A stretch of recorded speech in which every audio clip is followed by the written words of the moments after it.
When it comes to raising and training perfect canine companions, there's a lot of things that you need to consider. And one of the things that so many people overthink is your personality, your characteristics, your temperament, and how that aligns with the dog that you're trying to raise and train to be a perfect canine companion. So in today's video, I want to break down some of the things that I think you must possess if you want to be able to raise and train perfect canine companions. Hey Eileen, good girl. So the first point that we're going to be talking about is the importance of you having discipline, of you being a disciplined person. Now, as with anything in life, none of these things are easy, and they're never really arrived at the point of being a disciplined person. We should always be working on becoming more disciplined and striving to do better. Discipline is incredibly important because dogs are creatures of habit.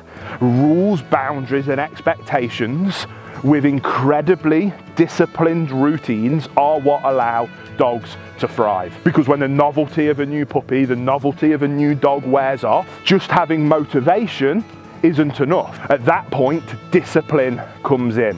Once the motivation to get up and train your dog, even though you've had a long, hard day at work and all you want to do is chill out and watch Netflix, and the dog's, it'll be all right, they're okay over there. No, that's not acceptable. At that point, discipline has to kick in to go, no, I'm going to take that dog on that walk. No, I'm going to work on the obedience plan. No, I'm going to get out and do some more socialization.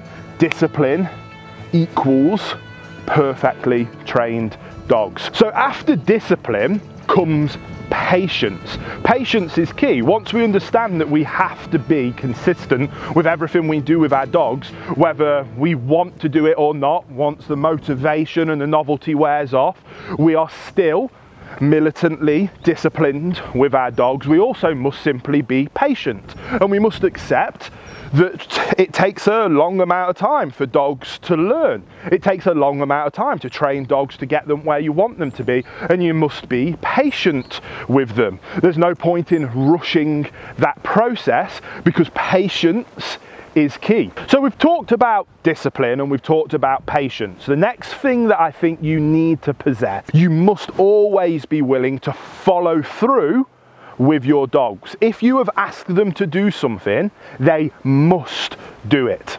If you've asked them to stop doing something, they must stop doing it. Once we know the dog understands what it is that we want from them and we ask them to do so, they must do so. The next point that we need to talk about is your emotional resilience. Let's break that down. We've talked about some of the other characteristics that are so incredibly important for you to be able to be an excellent canine owner, leader and handler.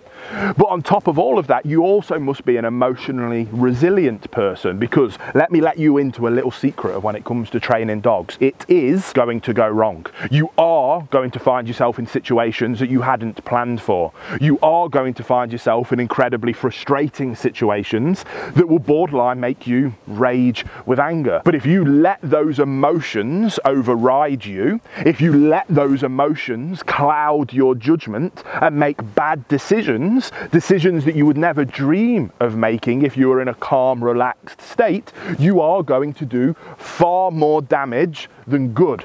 So you must be an emotionally resilient person that can ride the ups as well as the downs of canine ownership. All 4 points we've just talked about have been building to this.